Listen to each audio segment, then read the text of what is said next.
جب سے دنیا وجود میں آئی ہے، حضرت محمد مصطفیٰ صلی اللہ علیہ وآلہ وسلم سے پہلے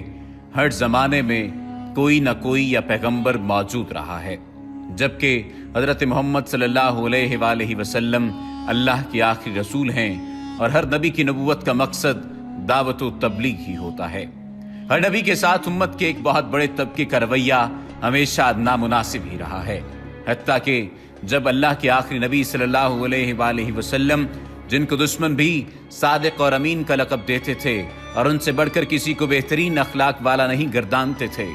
اپنے وقت کے لوگوں کے پاس اللہ کے کلمہ توحید کو لے کر گئے تو لوگ ان کو برا بھلا کہتے، حتیٰ کہ طرح طرح کی تکلیفیں دینے سے بھی باز نہ آتے اور نبی کریم صلی اللہ علیہ وآلہ وسلم کا مذاق اڑاتے، تمسخر کرتے۔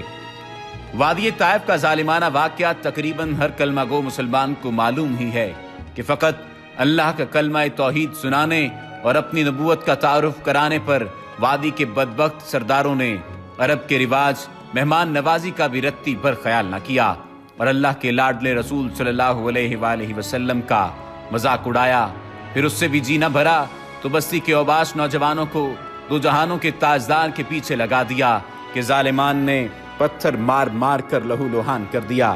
جرم صرف یہی تھا کہ لوگوں کو اپنی نبوت کا تعارف کرایا اور اللہ کی طرف رجوع کر لینے کی دعوت دی۔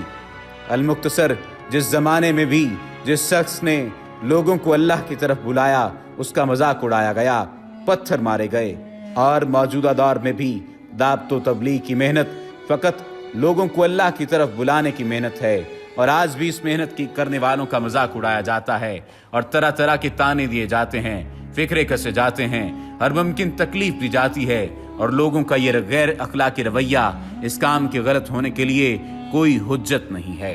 بس سوچنے اور فکر کرنے کی بات یہ ہے کہ ہم اپنے گریبان کے اندر جھانک کر دیکھیں کہ آج ہم نبی کریم صلی اللہ علیہ وآلہ وسلم کی ختم نبوت کے طفیل ان کے کام کو اپنا کام سمجھنے والوں میں سے ہیں، کہ اس کام کے کرنے والوں کا مذاق اڑا کر امت کو نقصان پہنچانے والے طبقے میں سے ہیں۔ وما علینا الا البلاغ المبین۔